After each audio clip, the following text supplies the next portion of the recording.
তাহাজ্জুদের সময় বিশ্বনবী উঠে মায়েশারে বললেন, আয়েশা ও আমার কলিজার টুকরা হুমায়রা। মায়েশাকে আদর করে বিশ্বনবী হুমায়রা বলতেন।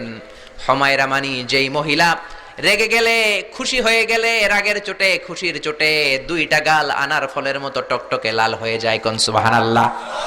মায়েশা রেগে গেলে গালগুলো লাল হয়ে যেত, গাল দুইটা টকটকে লাল আকার ধারণ করত। বিশ্বনবী তাকে হুমায়রা বলতেন, হুমায়রা মদিনাতে কেউ জেগে নাই, চলো না আমরা দৌড় দৌড় খেলি। মায়েশা মহা খুশি, কারণ সব বিবিরাই চায় স্বামীরা একটু রোমান্টিক হোক। কোন ঠিক কিনা? সব বিবিরাই চাক স্বামী আমার দিকে স্পেশাল নজর দেখ। সব বিবিরা চায় স্বামী আমাকে নিয়ে পারলে একটু রেস্টুরেন্টে ঘুরতে যাক, স্বামীরা পারলে আমারে একটু বেড়াতে নিয়ে যাক। এরকম আবদার বিবিদের কাছে আছে না নাই? কিন্তু এমন অনেক স্বামী খুঁজে পাবেন বছরের পর বছর যায় বিবিরে সালামও দেয় না, আছে না নাই? খিটখিটে মেজাজ, মেজাজ দেখায়, ধমক দেয়, আবার যৌতুকের জন্য পিটায়, আছে না নাই? জোরে বলেন, আছে না নাই? শয়তান দিল যৌতুক, কোরআন দিয়েছে মোহর। আমরা এখন মোহর ছেড়ে দিয়ে যৌতুকের পেছনে হাঁটি। জোরে বলেন ঠিক কিনা?